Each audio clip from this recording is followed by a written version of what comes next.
The tea got cold. She waited by the window, 2 cups of tea on the table, just like she had every evening for the past 6 months. One for her, one for him.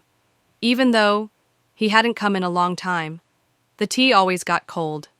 Mira had stopped texting him weeks ago, not because she was angry, but because her fingers had run out of words.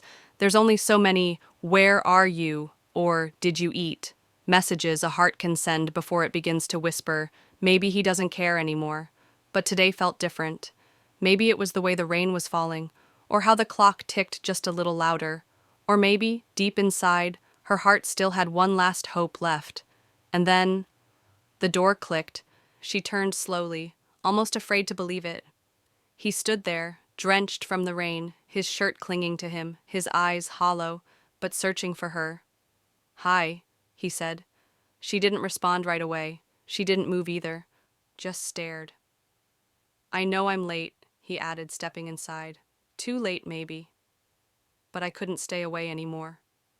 She looked at him quietly, then at the untouched cup of tea. "It's cold," she whispered. He nodded. "I deserve that." "No," she said, shaking her head gently. "I mean the tea. It got cold. Again." He let out a shaky breath, like the weight of her words hit harder than any anger ever could. "I missed so many moments," he said. "Your silence, your sadness. I kept thinking I was doing it for us, working, building, providing, but I was losing you."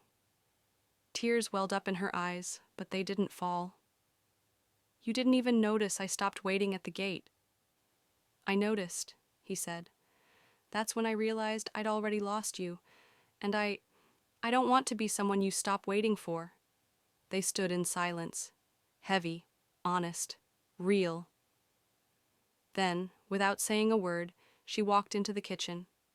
Moments later, she returned, with 2 fresh cups of tea. She placed one in front of him and sat down, opposite him like she used to. "Drink it while it's warm," she said softly. "This time, don't be late." He reached for the cup, hands trembling, and as the steam curled between them, something melted, maybe the cold in the air, maybe the distance, maybe the pain. But in that moment, love didn't need flowers or grand apologies, just hot tea and 2 people brave enough to try again.